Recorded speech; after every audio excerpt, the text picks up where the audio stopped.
Hello everyone, welcome back to the channel PCS world. कैसे हैं आप सब? आई होप कि आप सब बहुत अच्छे होंगे और आपकी तैयारी बहुत अच्छी तरीके से चल रही होगी।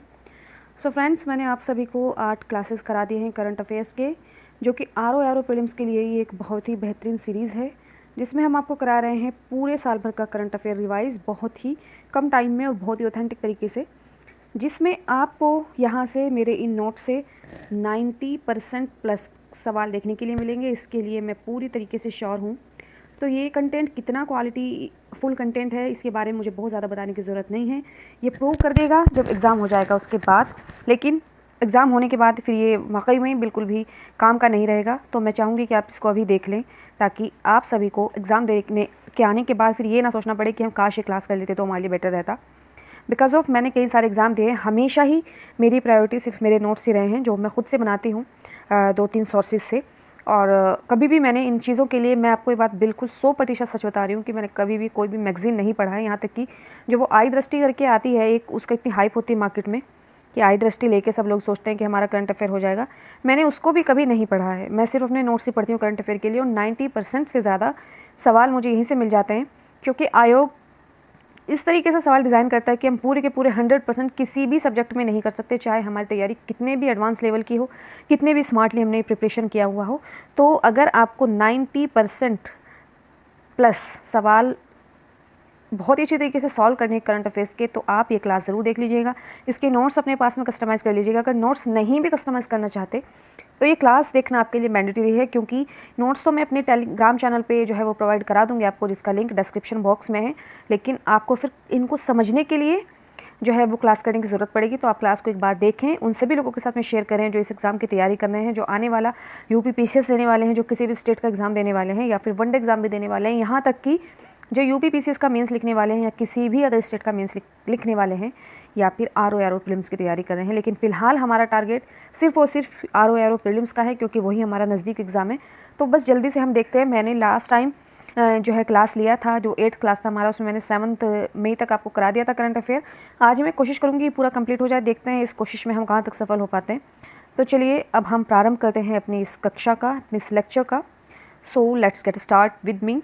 इस क्लास में आपको तीनों भाषाओं का पूरी तरीके से प्रयोग मिलेगा। कहीं कहीं पे हम उर्दू के लफ्ज़ भी इस्तेमाल करेंगे, कहीं हम इंग्लिश के वर्ड्स भी इस्तेमाल करेंगे, और कहीं हम इंग्लिश के वर्ड्स को भी यूज़ करेंगे। तो आप अपने अपने हिसाब से उसको जो है समझ लीजिएगा। तो चलिए स्टार्ट करते हैं। 8 मई फर्स्ट क्वेश्चन इस चर्चा में क्या है? देश का पहला अंतर्राज्यीय चीता कॉरिडोर। ये क्यों चर्चा में आया? क्योंकि राजस्थान ने मध्य प्रदेश के साथ अंतर्राज्यीय कॉरिडोर में शामिल होने की सहमति जताई है, जिसका क्षेत्रफल 17,000 वर्ग किलोमीटर है। ऑलराइट, नेक्स्ट इज भारत में अपने परिसर स्थापित करने के लिए समझौता किया है। किस किस ने समझौता किया है? कौन कौन अपने परिसर भारत में स्थापित करने जा रहा है? तो यूके का यॉर्क विश्वविद्यालय एंड पश्चिमी ऑस्ट्रेलियाई विश्वविद्यालय नवी मुंबई में अपने परिसर को स्थापित कर रहे हैं। देश का पहला ट्रांसमीडिया इंटरनेट सिटी कौन सा बना है? Andhra Pradesh. Best footballer of 2024-25 के लिए नामित किया गया है कौन कौन? पुरुषों में किया गया है सुभाशीष बोस, जो मोहन बागान टीम की तरफ से खेलते हैं, और महिलाओं में किया गया है सौम्या गुगुलोप, जो कि तेलंगाना से खेलती हैं। और ये किसके द्वारा नामित किए गए हैं? तो अखिल भारतीय फुटबॉल महासंघ के द्वारा इनको जो है वो नामित किया गया है। नेक्स्ट इज बहुत इंपॉर्टेंट सवाल है, दूसरा हमारा बहुत ही इंपॉर्टेंट सवाल है। इसको हम ज्योग्राफी में बहुत ही अच्छी तरीके से देखेंगे। भारतीय तटरेखा की संशोधित लंबाई कितनी है? 1,10,981.81 किलोमीटर। और पहले कितनी थी हमारी लंबाई? पहले थी 7,516। एक सेकेंड प्लीज़। देखिए, मुझे यहाँ पे थोड़ा सा तो कुछ ना कुछ इसमें गड़बड़ लग रहा है, क्योंकि इतना ज़्यादा तो डिफरेंस नहीं आना चाहिए। तो इसका मैं जो है आपको कमेंट बॉक्स में ज़रूर से बता दूंगी कि इसका एग्जैक्ट आंसर क्या होगा। लेकिन कुछ ऐसा ही डिजिट है, इसमें 0 है कि नहीं, ये मैं जो है कंफर्म करके आपको बताऊंगी, इसलिए मैं भी इसको स्किप कर रही हूँ। मुरीद के कहाँ पे अवस्थित है? तो मुरीद के पाकिस्तान में अवस्थित है, और इसी को ही ऑपरेशन सिंदूर के तहत भारतीय सेना के द्वारा निशाना बनाया गया, क्योंकि ये आतंक का एक अड्डा है। दैट्स वाई ऑपरेशन सिंदूर में इसको निशाना बनाया गया है। And next is F-400 Triumph प्रणाली विकसित किसके द्वारा की गई है? रशिया के द्वारा। और ये क्या है? ये एयर डिफेंस सिस्टम है, यानी कि वायु रक्षा प्रणाली है। विश्व की सबसे उन्नत सतह से सतह पर मार करने वाली मिसाइल प्रणाली। इसके रडार 600 किलोमीटर तक के लक्ष्य को पहचान सकते हैं, तथा एक साथ 300 लक्ष्यों तक को ट्रैक कर सकते हैं। इंपॉर्टेंट ये नहीं होता कि किसने डिज़ाइन की है, किसके द्वारा विकसित की गई है, यहाँ से आजकल सवाल आते हैं इस तरह से। तो आप इन चीज़ों को, इसकी कैपेसिटी को, इसकी पावर को, सभी चीज़ों को आप लोग जो है वो ध्यान रखिएगा। और ये भी ध्यान रखिएगा बैलिस्टिक मिसाइल है, सुपरसोनिक है क्या नहीं है, वो सभी चीज़ें आपको ध्यान रखनी पड़ेंगी। तो विमान, क्रूज़ तथा ये जो है ये मिसाइल प्रणाली विमान, cruise, ballistic missile, drone, stealth target को निशाना बना सकती है। इसमें 4 प्रकार की मिसाइलें शामिल हैं, 40N6, 48N6 तथा 9M96E एंड 9M96E2। इसकी रेंज 40N6 की 400 किलोमीटर है, 48 वाले की 250 किलोमीटर है और इसकी रेंज है 40 से लेकर 120 तक, यानी कि उल्टे लिखे हुए हैं, सबसे कम रेंज इसकी है, फिर इसकी, फिर सबसे ज़्यादा रेंज इसकी है। और आपको अभी बताएं हम कि इसको जो है रूस में ये कब सेवा में आई थी, 2007 में सेवा में आई थी और ये अल्माज सेंट्रल डिज़ाइन ब्यूरो द्वारा विकसित है। बहुत इंपॉर्टेंट सवाल है ये। स्पीड इसकी बहुत ही ज़्यादा अधिक है, तो बहुत तीव्र लिखा हुआ है, मैक में स्पीड को नापा जाता है, ये बात ध्यान रखिएगा आप, मापा जाता है, नापा नहीं जाता। पुलित्ज़र पुरस्कार 2025 किसे दिया गया है, तो व्यापक और त्वरित कवरेज के लिए ब्रेकिंग न्यूज़ रिपोर्टिंग की श्रेणी में किसे दिया गया, वाशिंगटन पोस्ट को। नेक्स्ट इज आर्कटिक परिषद। देखिए इस नोट्स में आपको सभी तरह का जो है वो भी मिल जाएगा, आई मीन स्टैटिक जीके भी मिल जाएगा। काफ़ी सारी चीज़ें ऐसी होंगी जो करंट अफेयर से हटके होंगी, लेकिन वो एग्जाम की दृष्टि से बहुत ज़्यादा इंपॉर्टेंट होंगी, क्योंकि कुछ स्टैटिक पार्ट आजकल कमीशन वहाँ से बनाता है जो चीज़ें ज़्यादा चर्चा में रहते हैं। तो आर्कटिक परिषद का एक सवाल है, ये आप लोग देखिए। सदस्य देश कितने हैं, इसमें 8 सदस्य हैं, लेकिन आप ये देखें कि भारत इसमें कहीं से कहीं तक आपको नज़र नहीं आएगा, लेकिन एक बार देख लेते हैं। कनाडा, डेनमार्क, नॉर्वे, रूस, USA, स्वीडन, फिनलैंड और आइसलैंड, ये सब इसके सदस्य हैं। नेक्स्ट है हमारा भारत में मातृत्व मृत्यु दर MMR जो है, एक रिपोर्ट आई है जिसमें कहा गया है कि भारत का में अब मातृ मृत्यु दर घटा है, यानी कि 2018-20 में जो था वो 97 था, लेकिन अब घट के 93 हो गए। अब मैं आपको बताऊँ ये क्या होता है। प्रति 1 लाख, यदि 1 लाख जीवित बच्चे पैदा होते हैं, 1 लाख बच्चों को जन्म देने में 97 माएँ मर जाती थी पहले, लेकिन अब ये घट के कितना हो गया, 93 हो गया। तो इसमें कुछ गिरावट आई है। आई होप हमारा जो है चिकित्सा प्रणाली इतनी बेहतर होगी, हमारे हॉस्पिटल्स इतने बेहतर होंगे कि इसको घटाने में हमें कुछ और मदद मिलेगी। और ये डेटा किसके द्वारा जारी किया गया है, तो register of general and census commission of India के द्वारा जारी किया गया है। और यूपी में कितना MMR है, यूपी में प्रति 1 लाख पे जीवित बच्चों पर 151, यानी कि यूपी का ज़्यादा है और जो है हमारा नेशनल कम है। तो यूपी को भी इसी गति में कदम बढ़ाने की बहुत ज़्यादा ज़रूरत है, जो हमारी केंद्र सरकार बढ़ा रही है। डोनाल्ड ट्रंप द्वारा मध्य पूर्व एशिया का दौरा, आगामी दिनों में 13 से 16 मई तक डोनाल्ड ट्रंप जो है वो मध्य पूर्व एशिया में दौरे पर रहे, जिसमें उन्होंने पर्शियन गल्फ का नाम बदलकर क्या रखा है, पर्शियन गल्फ का नाम अरेबियन गल्फ रखने की घोषणा कर सकते हैं। अब किया है या नहीं ये तो अभी कंफर्म नहीं हुआ, लेकिन कर सकते हैं। और इन्होंने अभी सऊदी अरेबिया, UAE तथा कतर का दौरा किया है, और उन्होंने शायद मैक्सिको का भी, गल्फ ऑफ मैक्सिको का नाम भी कुछ चेंज किया था, गल्फ ऑफ अमेरिका शायद रखा है, लेकिन वो हम दूसरे वाले करंट अफेयर में पढ़ेंगे। IMF आउटलुक रिपोर्ट जारी किया गया है, जिसमें भारत को बताया गया है कि भारत 2025 में विश्व की चौथी सबसे बड़ी अर्थव्यवस्था बन जाएगा, जिसने जापान को पीछे छोड़ा, यानी कि पहले चौथे नंबर पर जापान था, लेकिन अब टॉप 4 इकोनॉमीज़ हैं दुनिया की, USA, China, Germany, India and Japan. And next हमारा है HADR अभ्यास, जो कि भारतीय नौसेना तथा MNDF द्वारा किया गया है। INS शारदा ने इसमें भाग लिया है तथा ये भारतीय नौसेना ने मालदीव के साथ किया है। संयुक्त मानवीय तथा आपदा और राहत अभ्यास है ये। Operation Sindoor the day of 7 मई, थोड़ा सा इसके बारे में जान लेते हैं। 22 अप्रैल को पहलगाम में एक टेररिस्ट अटैक होता है जम्मू कश्मीर में पाकिस्तान के द्वारा। 6 और 7 मई को जवाबी कार्रवाई में, जिसमें ये नेतृत्व नहीं है, यहाँ पे गलत है, मतलब colonel Sofia Qureshi and wing commander Vyomika Singh ने इस पूरे ही ऑपरेशन की जानकारी दी और इसके तहत पाकिस्तान के 9 आतंकी ठिकानों को नष्ट कर दिया गया। उसके अलावा हम कुछ और जो है वो ऑपरेशन देख लेते हैं जो समय समय पर भारत ने पाकिस्तान के खिलाफ चलाए हैं।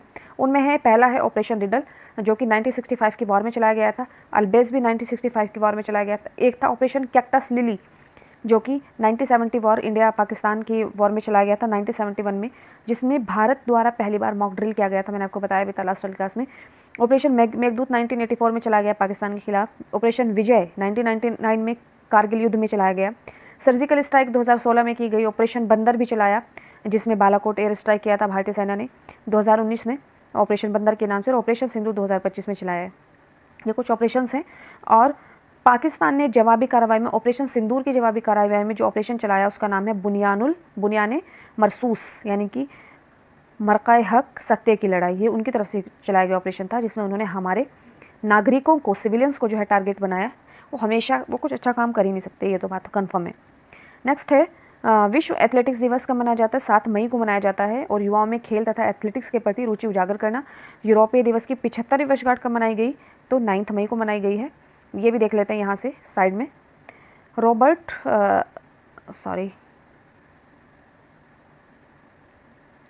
एक सेकेंड। रॉबर्ट प्रीवॉस्ट चर्चा में, क्योंकि ये पॉप बने। इनका अन्य नाम है लियो 14। संबंध कहाँ से है इनका? अमेरिका संबंधित है। अमेरिका के पहले पॉप हैं ये। पॉप कौन होता है? रोमन कैथोलिक चर्च या अधिकांश ईसाई समूह के प्रमुख जो वेटिकन सिटी में बैठते हैं। रंग चेहरा, सौर ऊर्जा तथा स्वच्छ जल की सुविधा वाला पहला हरित गांव कौन सा बना है? तो त्रिपुरा का गांव है रंग चेहरा। मतलब रंग चेहरा क्या है, ऐसा भी पूछ सकता है कि रंग चेहरा चर्चा में रहा, ये क्या है? तो ये गांव है त्रिपुरा का, जो कि सौर ऊर्जा तथा स्वच्छ जल की सुविधा वाला पहला हरित गांव बना है।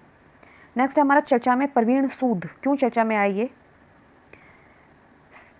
इनका कार्यकाल 25 मई को समाप्त हो गया था। ये सीबीआई के प्रमुख हैं, लेकिन इनका कार्यकाल अभी 1 साल के लिए बढ़ा दिया गया है, इसलिए चर्चा में आए थे। गैलेक्स 2025 का उद्घाटन क्या है? ये एक वैश्विक अंतरिक्ष अन्वेषण शिखर सम्मेलन है, जिसका उद्घाटन केंद्रीय मंत्री डॉक्टर जितेंद्र सिंह ने 7 से 9 मई को नई दिल्ली में किया। इसका संस्करण 12वां है। 13 मई पे आ जाते हैं ब्रह्मोस मिसाइल। बहुत ही इंपॉर्टेंट है, क्योंकि ब्रह्मोस मिसाइल से ही भारत ने ऑपरेशन सिंदूर को जो है वो अंजाम दिया। एक सुपरसोनिक क्रूज मिसाइल है, जो भारत तथा रूस के द्वारा विकसित की गई है। भारत की तरफ से DRDO के द्वारा और रूस की तरफ से NPOM के द्वारा, जो एक रशियन कंपनी है। और इसका नाम भारत की ब्रह्मपुत्र तथा रूस की मोस्कवा नदी पर इसका नाम जो है वो ब्रह्मोस पड़ा है। इसका पहला परीक्षण 2015 में आंध्र प्रदेश के श्रीहरिकोटा में किया गया। ये मुझे यहाँ पे मैं बहुत ज़्यादा इसमें कंफ्यूज हो चुकी हूँ। आप मुझे ये बताइएगा कि इसमें क्या सही है। जो सर ने मुझे पढ़ाया था वो यही था कि जून 2001 में ओडिशा के चांदीपुर में किया गया, लेकिन मैंने बहुत जगह पढ़ा है, किताबों में भी यही चीज़ पढ़ी है कि इसका पहला परीक्षण 2013 में आंध्र प्रदेश के श्रीहरिकोटा में किया गया। अब आप मुझे ये बताइएगा कि इसमें सही क्या है। आपकी ये जिम्मेदारी है कि आपको ये बताना है मुझे। ब्रह्मोस एरोस्पेस की स्थापना 1988 में एक अंतर सरकारी समझौते के तहत की गई थी। मिसाइल की रचना 2 चरणों वाली मिसाइल है, जो कि ठोस ईंधन बूस्टर के द्वारा चलती है, और दूसरा चरण क्या है इसका? लिक्विड रमजेट इंजन से जो है ये संचालित होती है। इसकी गति ध्वनि की गति से 3 गुना अधिक है, जो कि इसकी स्पीड 2.8 से लेकर के 3.0 मैक तक है। और ये जो है इसकी अब जो मारक क्षमता है वो 350 किलोमीटर है। पहले इसकी मारक क्षमता 290 किलोमीटर थी, जिसको बढ़ा दिया गया, लेकिन 800 किलोमीटर तक जा सकती है भविष्य में। और ये फायर एंड फॉरगेट यानी कि दागो और भूल जाओ पर आधारित है। ये खुद ही अपने दुश्मन को पहचान लेते हैं इसके रडार। PM मोदी की नई आतंकवाद विरोधी नीति के 3 प्रमुख अंग, मतलब कि नई आतंकवाद विरोधी नीति में प्रधानमंत्री नरेंद्र मोदी ने क्या घोषणा की है? पहली तो यही है कि भारत की शर्तों पर निर्णायक जवाब देना, परमाणु ब्लैकमेल को अस्वीकार करना, आतंकियों तथा उनके नेताओं और उनके समर्थन देने वाली सरकार के बीच कोई भी भेद न करना। EOS 9 उपग्रह, इसका फुल फॉर्म है अर्थ ऑब्जर्वेशन सैटेलाइट, जिसका मुख्य उद्देश्य है पृथ्वी की निगरानी तथा राष्ट्रीय सुरक्षा। इसका अन्य नाम है RISAT 1B। C band synthetic aperture radar SAR से सुसज्जित है। किसी भी मौसम, दिन या रात में उच्च रिजोल्यूशन छवि लेने में सक्षम है ये। और इसका वजन 1710 किलोग्राम है, यानी कि 1 क्विंटल और 710 किलो। PSLV C61 रॉकेट से लॉन्च किया गया। और आपको बताऊं, इसरो का जो मिशन था 101वां, वो फेल हो गया है, वो भी C61 रॉकेट से लॉन्च किया गया है। और ये रिसेट 1 का अनुसरण करता है, रिसेट 1B। नेक्स्ट इज देश का पहला भिक्षावृत्ति मुक्त शहर, यानी कि जिसमें भिखारी ही नहीं मिलेंगे, वो मध्य प्रदेश का इंदौर बन चुका है। बस यही है, ये वन लाइनर क्वेश्चन है। यहाँ पे FIR का फुल फॉर्म लिखा है फर्स्ट इंफॉर्मेशन रिपोर्ट। रक्षा मंत्री द्वारा वर्चुअल रूप में ब्रह्मोस एकीकरण और परीक्षण सुविधा केंद्र का उद्घाटन कहाँ पे किया गया है? तो यूपी के लखनऊ में। यूपी स्पेशल के लिए इंपॉर्टेंट सवाल है। 2 राष्ट्रीय नए अवकाशों की घोषणा, एक सेकेंड कहाँ गया? 2 राष्ट्रीय नए अवकाशों की घोषणा की गई है, यूरोप में की गई है, जिसमें कि पहला 8 मई को मनाया जाएगा वहाँ पे यूरोप पर विजय दिवस, जिसकी घोषणा राष्ट्रपति ट्रंप के द्वारा की गई है। एंड दूसरा है अमेरिका के द्वारा की गई है, जिसमें उन्होंने यूरोप पर विजय पाई थी 8 मई को, तो उसके उपलक्ष्य में मनाया जाया करेगा। और दूसरा है 11 नवंबर को, जो वेटरन्स डे के नाम से मनाया जाएगा, जो प्रथम विश्व युद्ध पर विराम लगा था इस दिन, इसलिए। नेक्स्ट हमारा सवाल है, राष्ट्रीय विधिक सेवा प्राधिकरण का अध्यक्ष नियुक्त किया गया है न्यायमूर्ति सूर्यकांत को। इनकी नियुक्ति राष्ट्रपति के द्वारा की जाती है। और ये इसका फुल फॉर्म है नालसा। जो ये है राष्ट्रीय विधिक सेवा प्राधिकरण, इसको बोलते हैं नालसा। नालसा का फुल फॉर्म होता है इंग्लिश में नेशनल लीगल सर्विस अथॉरिटी। 1987 के अधिनियम के तहत 95 में जो है ये स्थापित किया गया। इसका हेडक्वार्टर दिल्ली में है। भारतीय नौसेना में उथले पानी का पहला पनडुब्बी रोधी युद्धक जहाज शामिल किया गया, जिसका नाम है अर्नाला। महाराष्ट्र के अर्नाला किले के नाम पर इसका नाम पड़ा है। नेक्स्ट इज वायु प्रदूषण को कम करने के लिए क्लाउड सीडिंग की घोषणा करने वाला जो है शहर है वो दिल्ली है। दिल्ली सरकार के द्वारा किया गया है IIT दिल्ली के सहयोग से।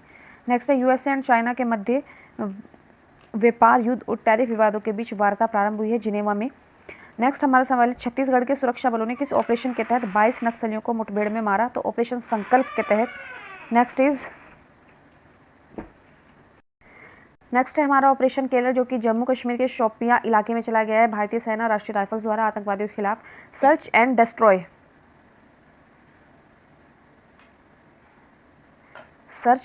के सिद्धांत पर ये चलाया गया है, यानी कि ढूंढो और ख़त्म करो दुश्मनों को। तसराप चू संरक्षण रिजर्व कहाँ पर है? हिमाचल प्रदेश में। हाल ही में से हिमाचल सरकार ने इसे आरक्षित क्षेत्र घोषित किया है।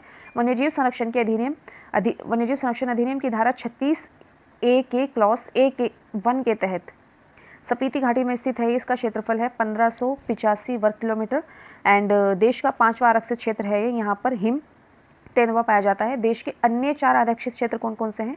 डरला घाट, नैना देवी, पोर्टर हिल और शिली। और हिम तेंदुआ जो होता है ना, इसे पर्वतों का भूत कहा जाता है। संयुक्त राष्ट्र का टीबी उन्मूलन का लक्ष्य है 2030 तक और भारत का लक्ष्य है 2025 तक। PM निक्षय योजना, यानी कि जिसमें टीबी नहीं है, वो योजना 2018 में चलाई गई थी। टीबी के मरीजों को बेहतर पोषण खाद्य पदार्थों द्वारा उपलब्ध कराना इसका उद्देश्य है।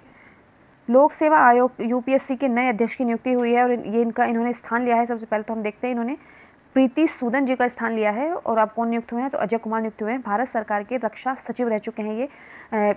इसको काम की जरूरत नहीं है, बस ये भारत सरकार के रक्षा सचिव रह चुके हैं। ये 1985 के केरल कैडर के IAS अधिकारी हैं। और लोक सेवा आयोग जो है आर्टिकल 315 के तहत हमारे संविधान में उल्लिखित है और इसके सदस्यों की नियुक्ति आर्टिकल 317 के तहत की जाती है। And union public service commission इसका फुल फॉर्म होता है UPSC। नियुक्ति राष्ट्रपति के द्वारा की जाती है। सॉरी, यहाँ से कुछ और है, मैं भी बताती हूँ आपको। आर्टिकल 316 के क्लॉज 1 के तहत, और इसका कार्यकाल 6 वर्ष या 65 वर्ष जो भी पहले हो वो किया जाता है। त्यागपत्र भी ये राष्ट्रपति को देंगे और अपने कार्यकाल में पुनर्नियुक्ति के पात्र नहीं होते।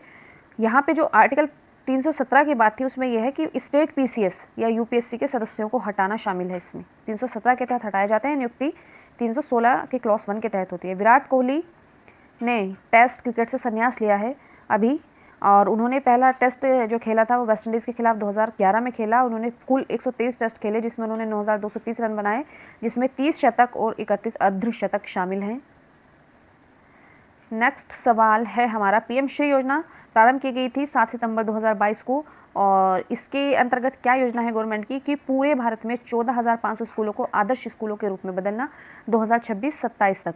लागत है इसके लिए, जो लागत तय की गई है वो है 27,360 करोड़ रुपया। प्राथमिक से उच्च माध्यमिक स्तर तक के स्कूलों को ये कवर करेगा, जिसमें ये यहाँ से थोड़ा इंपॉर्टेंट है कि कौन कौन से राज्य इसमें शामिल नहीं है। तो केरल, तमिलनाडु, पश्चिम बंगाल में यह योजना लागू नहीं है। अंतर्राष्ट्रीय नर्स दिवस 12 मई को मनाया जाता है।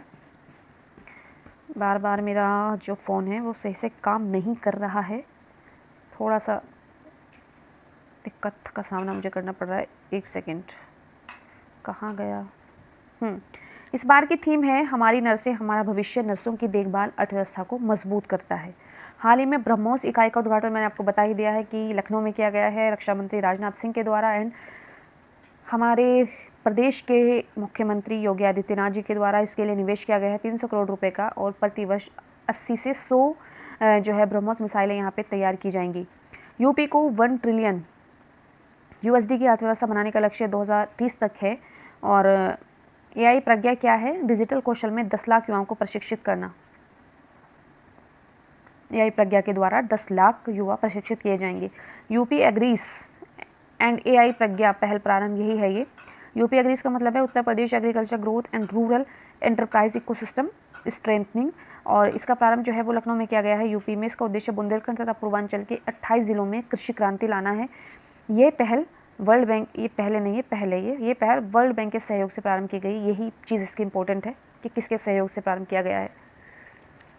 पुरुषों के लिए जीवन प्रत्याशा कितनी है?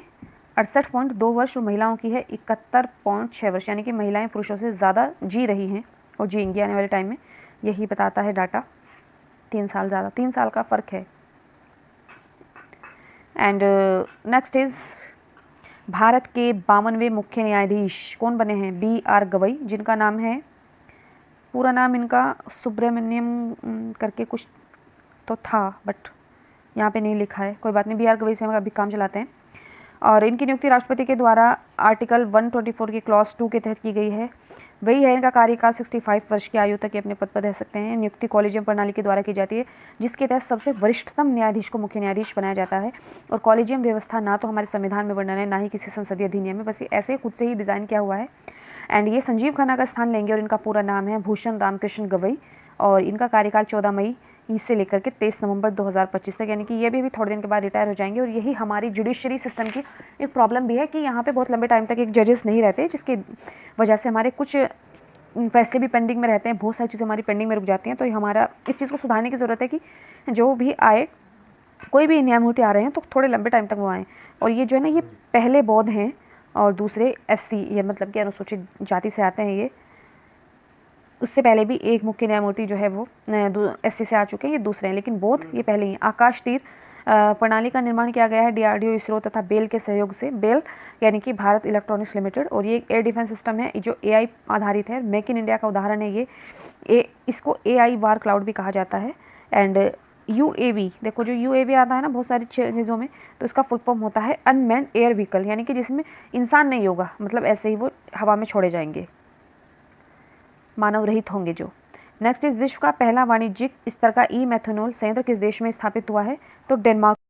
उत्तर प्रदेश में टोटल फर्टिलिटी रेट कितना है? मतलब एक महिला अपने पूरे प्रजनन काल में कितने बच्चों को जन्म दे सकती है? तो 2.7 ये एवरेज है, यही होता है फर्टिलिटी रेट। और भारत का कितना है? ज़्यादा। मतलब कि देखो यहाँ पे उत्तर प्रदेश की महिलाएं ज़्यादा चल रही है, ज़्यादा बच्चे पैदा कर सकते हैं, लेकिन मातृत्व मृत्यु दर जो है वो उत्तर प्रदेश में ज़्यादा है। ऑब्वियसली बात है, जब प्रजनन शक्ति ज़्यादा है तो उसमें मृत्यु भी ज़्यादा ही होंगी। तो ये भी घटाने की ज़रूरत है और वो भी घटाने की ज़रूरत है। बस 2 बच्चे दैट इज़ इनफ। जो हमारा राष्ट्रीय डाटा है वही हमारा यूपी का भी रहना चाहिए। नेक्स्ट है हमारा 2024 में GST संग्रह करने वाला राज्य कौन है? तो महाराष्ट्र है। और सबसे ज़्यादा GST कलेक्ट किया है इसने, और सर्वाधिक निवेश को भी आकर्षित किया। वैश्विक निवेश का 80% तो हमारा महाराष्ट्र लेके बैठा है, यानी कि इन्वेस्टर्स जो हैं, विदेशी इन्वेस्टर्स, वो महाराष्ट्र में ज़्यादा जो है वो हो रहे हैं, आकर्षित हो रहे हैं महाराष्ट्र की तरफ। और यूपी का स्थान 5वां है इसमें। ठीक ठाक स्थिति है, इतनी ज़्यादा अच्छी स्थिति नहीं है जैसे कि बड़े राज्यों में शामिल है। महाराष्ट्र के अलावा दूसरे नंबर पे कर्नाटक, गुजरात, तमिलनाडु, उत्तर प्रदेश। ये इसका कोड भी आप याद रख सकते हैं, MKGTU। Maharashtra, Karnataka, Gujarat, Tamil Nadu, UP. Next is Bhargavastra. बहुत इंपॉर्टेंट सवाल है अभी ये, भार्गवास्त्र। कम लागत वाला स्वदेशी ड्रोन सिस्टम है जिसको विकसित किया गया है सोलर डिफेंस एंड एरोस्पेस द्वारा, SDL के द्वारा। इसका परीक्षण सिवाड़ रेंज गोपालपुर में किया गया है और इसकी घातक सीमा है 2.5 किलोमीटर तक जा सकता है ये। और C41 तकनीक पर आधारित है। C41 में क्या क्या आता है? C4I तकनीक पर आधारित है, जिसमें command, control, computers, communication and intelligence. Next is, एक सेकेंड,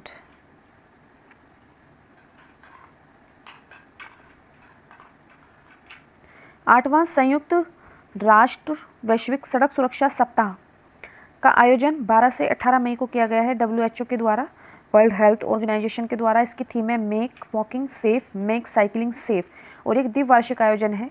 और WHO की स्थापना 1948 में की गई थी, जिसका हेडक्वार्टर जिनेवा में है।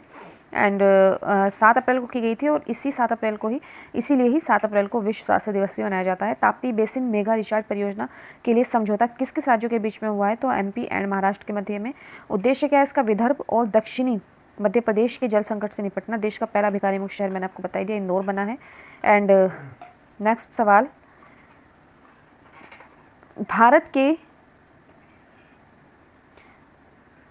भारत यूरोपीय संघ व्यापार और प्रौद्योगिकी परिषद की स्थापना, जिसको हम ट्रेड एंड टेक्नोलॉजी काउंसिलिंग बोलते हैं, 2022 में की गई थी, जिसका प्रारंभ प्रधानमंत्री नरेंद्र मोदी तथा यूरोपीय आयोग के अध्यक्ष उर्सुला वॉन डर लेयन के द्वारा किया गया था। चर्चा में क्यों आए हैं? क्योंकि इसके तहत 2 महत्वपूर्ण पहलें प्रारंभ हुई हैं। नंबर 1, समुद्री प्रदूषण पर समाधान विकसित करना। नंबर 2, कचरे से ग्रीन हाइड्रोजन का उत्पादन। बजट है इसका 391 crore. World world food prize 2025 जो दिया गया है वो मारी यांगोला हंगरिया को दिया गया है, जो ब्राज़ील के माइक्रोबायोलॉजिस्ट हैं और इन्हें रासायनिक उर्वरकों के विकल्प के रूप में जैविक नाइट्रोजन स्थिरीकरण पर 40 वर्षों के अनुसंधान के लिए दिया गया है।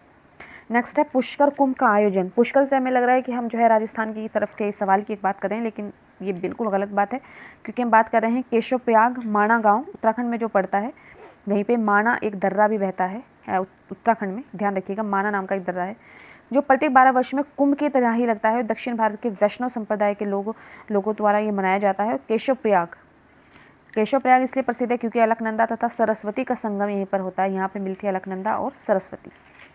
नेक्स्ट हमारा है दुनिया की पहली राष्ट्रीय स्तरीय क्रिप्टो पर्यटन भुगतान प्रणाली प्रारंभ करने वाला जो देश बना है वो बना है भूटान, जिसकी राजधानी थिम्पू है और थिम्पू को थंडर ड्रैगन के नाम से जाना जाता है। उत्तर प्रदेश में ODOP कितने हो चुके हैं? पूरे टोटल हो मिला के हो गए हैं 74।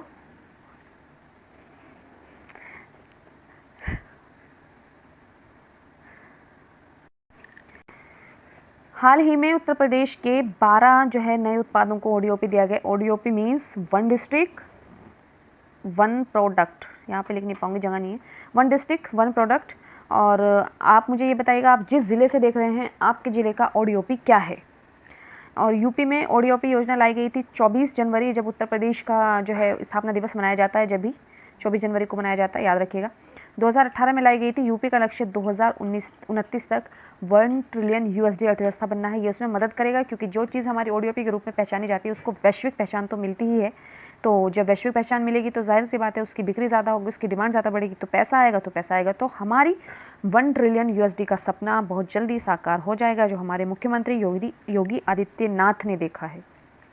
All right, next question is, gift city में शाखा खोलने वाला मिडल ईस्ट का पहला राष्ट्रीय बैंक बना है QNB, जिसे बोलते हैं कतर नेशनल बैंक।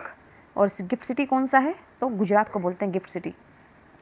केंद्र सरकार द्वारा आयुर्वेद दिवस मनाने की घोषणा की गई है 23 सितंबर को। पहले जो है ना आयुर्वेद दिवस हर साल धनतेरस पे मनाया जाता था। 2016 से यही पता चल गया, जिस दिन भी धनतेरस होगी उसी दिन मनाया जाएगा, लेकिन अब ऐसा नहीं है, अब 23 सितंबर को मनाया जाया करेगा। तो ये इंपॉर्टेंट है, बहुत इंपॉर्टेंट है ये सवाल। अब नेक्स्ट सवाल हम देखते हैं, न्यू कैलेडोनिया अवस्थित है, कहाँ पे अवस्थित है? प्रशांत महासागर में। चर्चा में क्यों आए? क्योंकि फ्रांस से स्वतंत्रता की मांग कर रहे हैं। फ्रांस का जो है एक उपनिवेश है जो कि ऑस्ट्रेलिया के उत्तर पूर्व में स्थित है। इंडिया के 86वें ग्रैंड मास्टर कौन बने हैं? श्री हरि LR, जो 19 वर्षीय हैं, मात्र 19 वर्ष की इनकी आयु है। तमिलनाडु से इनका संबंध है और ये Asian individual man chess championship जो UAE के आइन में आयोजित हुई है, वहाँ पे इन्होंने जो है ये खिताब जीता है 86वें ग्रैंड मास्टर का। और ग्रैंड मास्टर का खिताब हासिल करने के लिए क्या क्या चीज़ें, क्या क्या स्टैंडर्ड है उसके, क्या क्या मानदंड है, तो देख लेते हैं कि इन्हें ग्रैंड मास्टर का खिताब हासिल करने के लिए फिडे रेटिंग में कम से कम 2500 की इनकी रेटिंग होनी चाहिए। फिडे को जो है हम बोलते हैं अंतर्राष्ट्रीय शतरंज महासंघ, और 3 ग्रैंड मास्टर मानदंड इनको प्राप्त करने होंगे, जब जाके इनको ग्रैंड मास्टर का खिताब मिलता है। द ऑफिशियल सीक्रेट्स एक्ट कब लाया गया था? 1923 में। आपने अभी देखा होगा जब ऑपरेशन सिंदूर हुआ या ये टेररिस्ट अटैक हुआ भारत पाकिस्तान का, तो कई सारे जासूसों के नाम निकल के सामने आए जो पाकिस्तान के लिए जासूसी कर रहे थे, ऐसे आरोप लगाए गए हैं। उसमें एक यूट्यूबर भी थी जिन पर ये आरोप लगा। तो जब उसी टाइम पे ये चीज़ें सामने आई थी कि इसके लिए क्या कानून है, मतलब ब्रिटिश काल से क्या क्या कानून भारत में चले आ रहे हैं, तो इसीलिए चर्चा में आए थे, इसलिए सर ने हमें ये चीज़ें पढ़ाई थी, तो मैंने नोट की थी, तो मैं आपके साथ में शेयर कर रही हूँ इसे। ऑफिशियल सीक्रेट एक्ट जो है वो 1923 में लगाया गया था, और 1923 में मुझे याद आ रहा है इंटरपोल की स्थापना हुई थी। तो आपको इस तरीके से रिलेट करके पढ़ना रहता है चीज़ों को, ताकि बहुत सारी चीज़ें याद हो जाएं। और इतिहास में क्या घटना हुई थी, हालांकि आप कभी बताते नहीं हैं मुझे, मैं बहुत सारे सवाल आपसे पूछती हूँ लेकिन कोई भी नहीं बताता है, कोई बात नहीं, आपकी मर्जी है। जिसका उद्देश्य ब्रिटिश राज की नीतियों का विरोध करने वाले अखबारों को नियंत्रित करना था, इसका द ऑफिशियल सीक्रेट एक्ट का, और वर्तमान में भी ये सक्रिय है। इसकी धारा 3 के तहत जासूसी के लिए जो दंड है वो जो सज़ा है वो क्या है? अगर मामला रक्षा क्षेत्र से जुड़ा हुआ है तो कम से कम अधिकतम 14 वर्ष की सज़ा हो सकती है। और धारा 5 क्या कहती है? अगर गलत सूचनाएं साझा कर रहे हैं, मतलब उल्टी सीधी जो है खबरें फैला रहे हैं, तो उसके लिए हमें 3 वर्ष की सज़ा और जुर्माना भी हो सकता है। नेक्स्ट सवाल, संसद रत्न अवार्ड 2025 दिए गए हैं अभी, तो सर्वाधिक अवार्ड जो मिले हैं वो महाराष्ट्र को मिले हैं, 7 अवार्ड जीते हैं महाराष्ट्र ने, और उत्तर प्रदेश के सांसदों ने दो लोगों को दिया गया है। और इसके लिए जूरी समिति बनी थी जिसके अध्यक्ष हंसराज गंगाराम अहिर को बनाया गया और 2025 में 17 सांसदों को तथा 2 संसदीय समितियों को अवार्ड दिया गया। अब 17 सांसदों के नाम रखना याद रखना इतना पॉसिबल नहीं है, लेकिन हम उत्तर प्रदेश के 2 सांसदों के नाम याद रख सकते हैं क्योंकि यूपी का हम एग्जाम को टारगेट कर रहे हैं। नेक्स्ट हम 2 संसदीय समितियों का नाम तो जरूर से याद रख सकते हैं। पहली समिति वित्त पर स्थायी समिति जिसके अध्यक्ष हैं भर्तृहरि मेहताब जो उड़ीसा से सांसद हैं और ये प्रोटेम स्पीकर भी बने थे उस टाइम पे जब हमारे पास कोई भी स्थायी लोकसभा स्पीकर का चयन नहीं हुआ था, तो इन्हें प्रोटेम स्पीकर के पद पे जो है वो चुना गया था 2024 में। और दूसरी जो समिति है वो है कृषि पर स्थायी समिति जिसके अध्यक्ष डॉक्टर चरणजीत सिंह चन्नी हैं जो कांग्रेस पार्टी से हैं। और इसमें जो पुरस्कार चयन का आधार है यानी कि इसके जो मापदंड है संसद में भागीदारी उपस्थिति यानी कि जिसकी जितनी भागीदारी रहेगी, पूछे गए प्रश्न तथा निजी विधेयक पर बहस में भागीदारी आदि, इन सभी मापदंडों पर ये जो है पुरस्कार वो दिया गया है। अब है Kaladan multi modal transit transport project KMMTTP। जितनी बार भी इंपॉर्टेंट लगाऊं उतना बार कम है इस सवाल के लिए, बहुत ही इंपॉर्टेंट है, मेंस में काम आएगा आपके, प्री में काम आएगा आपके, हर जगह पे आपके काम आ सकता है। तो मल्टी मॉडल प्रोजेक्ट है ये जो कि जल थल के मार्गों के लिए प्रयोग किया जाता है। इसका उद्देश्य भारत को उत्तर पूर्वी क्षेत्रों से जोड़ना है और भारत तथा म्यांमार के बीच में किया गया ये एक प्रोजेक्ट है Kaladan multi modal transport project. और इस योजना के विभिन्न चरण है, मतलब कि ये योजना कई चरणों में चलेगी। एक तो बार बार से मेरा फ़ोन स्क्रॉल हो जाता है।